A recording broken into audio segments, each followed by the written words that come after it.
If you are proud of being busy, you're already losing. And you know why? Because busy people are replaceable. Successful people are intentional. Warren Buffett doesn't pack his calendar. Serena Williams doesn't train every hour of the day.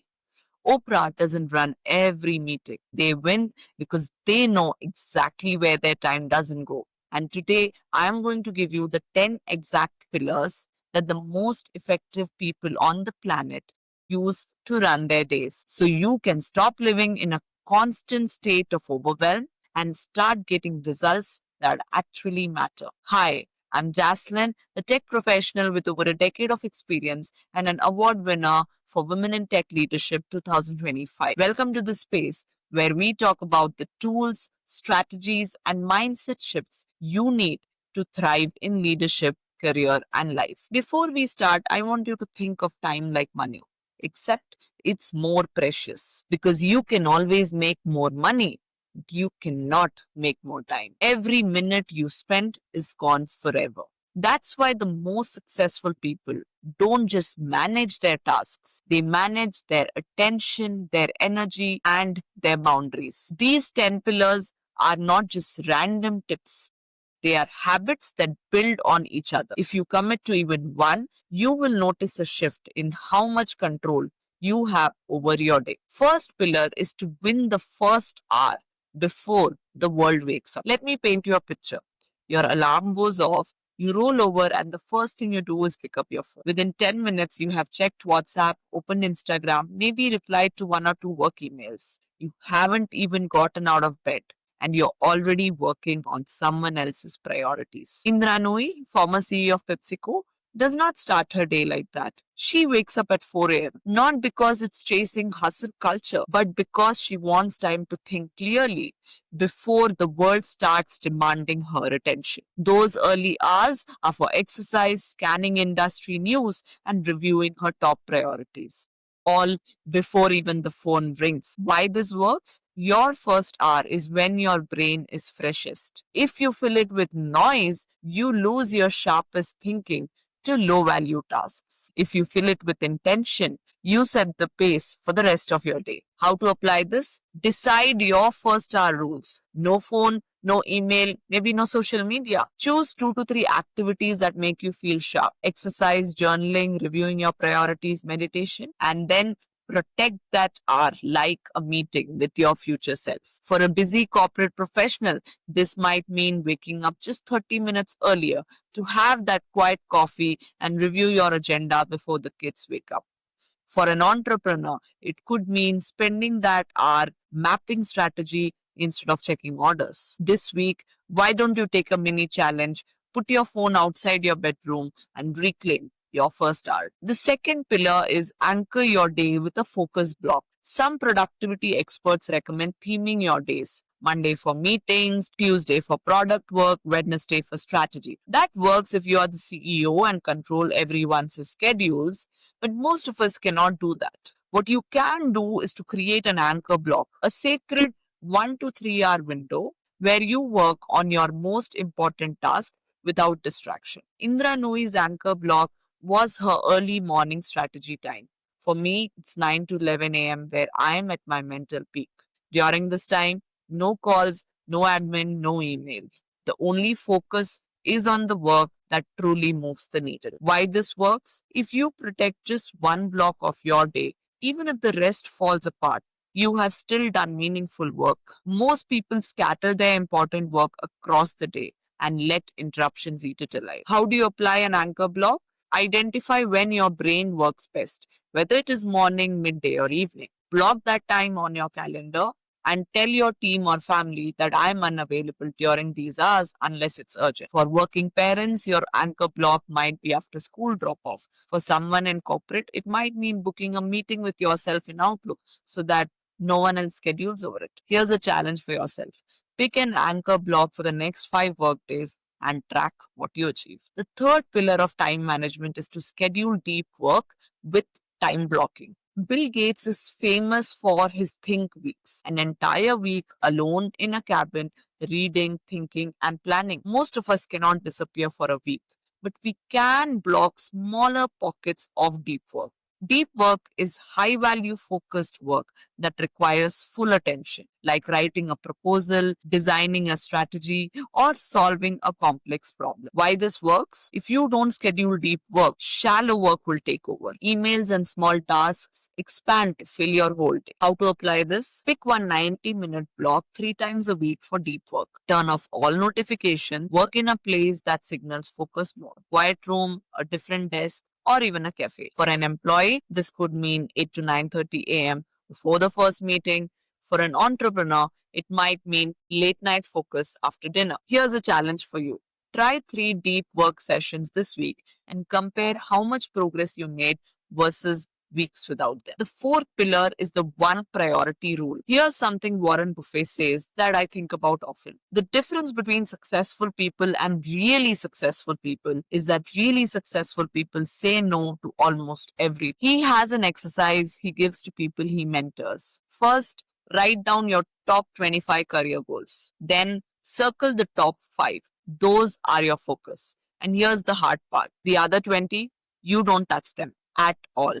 They're all distractions in disguise. Here's how we can apply this daily. Every single morning, ask yourself, if I could accomplish only one thing today, what would that be? That becomes your non-negotiable. Why this works? The average person starts their day trying to do 15 things and ends up halfway done with all of them.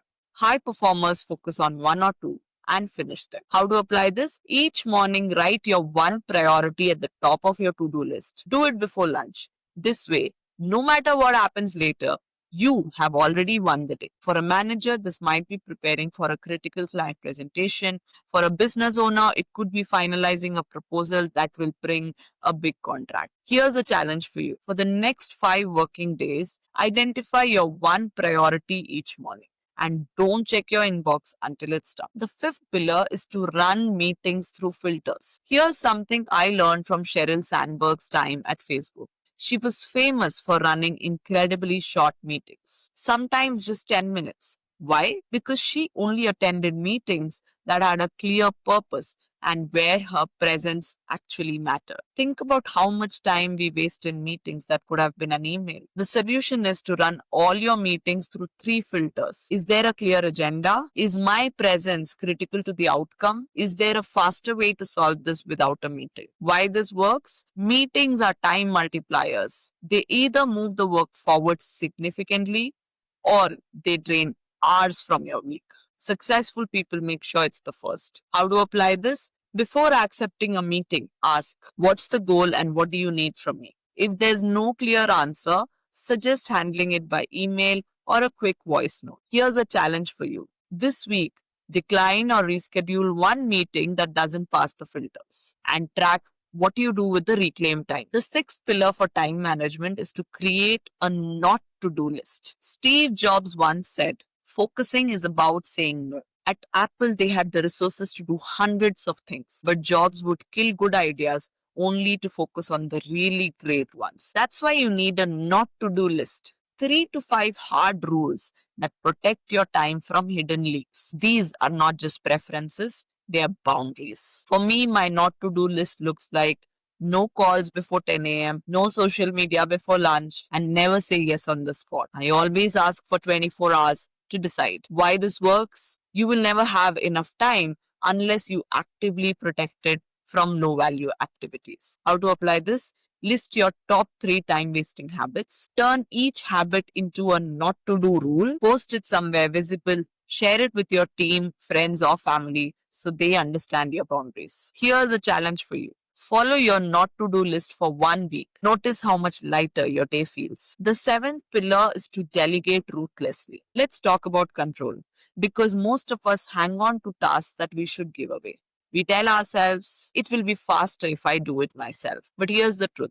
That mindset is the reason why our to-do list never ends. Oprah Winfrey does not run her empire by micromanaging. She focuses on the things only she can do. Storytelling, vision, building relationships, and she delegates everything else. Here's a golden rule you can follow. If someone can do something 80% as well as you, delegate it. The extra 20%, you can train them over time, they will get to 100%.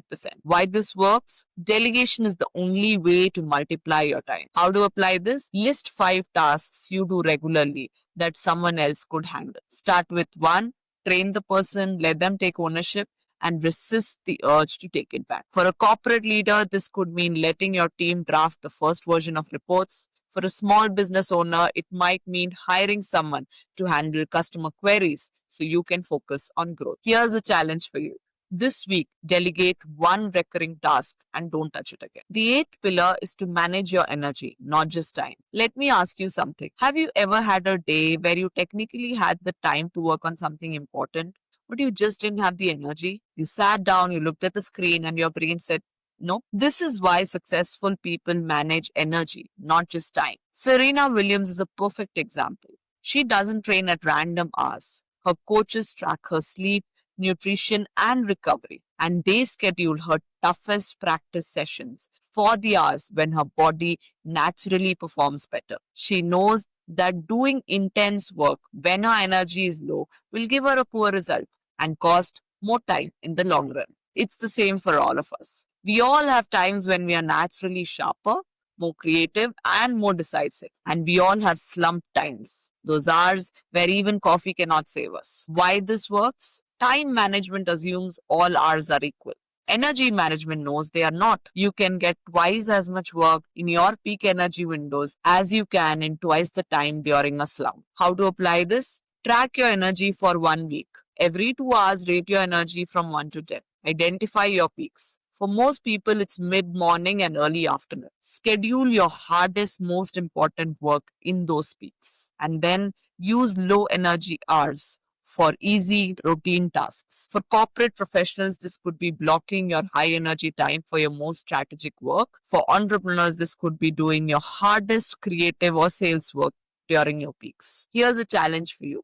Move one important task this week into your highest energy windows. See how much less effort it takes to do it well. The ninth pillar of time management is to set a stop rule.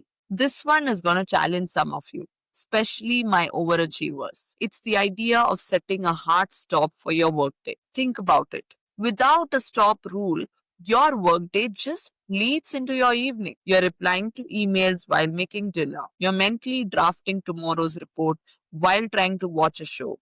You're never fully at work and you're never fully at rest. Mark Randolph, co-founder of Netflix, is known for prioritizing Tuesday date nights with his wife. He made it a point to leave work by 5 p.m. every Tuesday for over 30 years, regardless of meetings or crisis. Not because he's lazy, but because he knows if he doesn't, there is always just one more thing to do. That boundary forces him to be more decisive during the day, and it protects his personal life. Why this works? Parkinson's law states that work expands to fill the time you give it. If you have no stop time, your tasks will keep expanding until bedtime, and your brain never gets the deep rest it needs to be sharp tomorrow. How to apply this? Pick a realistic stop time for your work. Communicate it to your team, clients, or family. Create a shutdown ritual.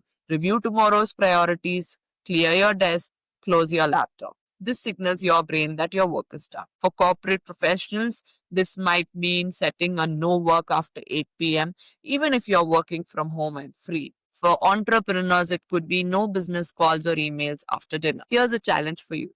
For the next 5 days, set and honor a stop time, even if things are unfinished. Notice how much more focused you are the next week. The 10th pillar of time management is review and reset weekly. Here's something almost nobody does, but every successful people I know swears by a weekly review. Elon Musk is constantly reprioritizing. Every week he asks, what's working, what's not, where should my focus be next week? He doesn't just keep moving forward blindly. He adjusts course constantly. Most people don't do this. They just roll into Monday without thinking about what's actually moving the needle. They repeat the same mistakes, the same time wasters, and the same busy work that feels productive but is not. Why this works? A weekly review makes time management proactive instead of reactive. You stop wasting time on things that are not productive and are not working, and you double down on what is. How to apply this? Schedule 20 to 30 minutes every weekend Ask yourself the questions: what did I accomplish this week? What did I waste time on? What will I do differently next week? Make one concrete change for the week ahead. For corporate professionals, this could be about reviewing which meetings were valuable and which could be cut. For entrepreneurs, this could be seeing which activities brought revenue or growth and drop the ones which did not. Here's a mini challenge for you. Do your first review this Sunday. Identify one activity to stop and one to do more of. Then track how those changes impact your week. The difference between busy people and successful people is not effort, it's intention. Successful people choose how they spend their time. They protect their choice and they review it constantly. You don't need to master all 10 pillars at once. Pick one, practice it for a week, and watch what changes. If this episode helped you, please subscribe and share it with one person who's always busy but never moving forward. And remember, your time is your most valuable currency. Spend it like it matters. Thank you and see you soon.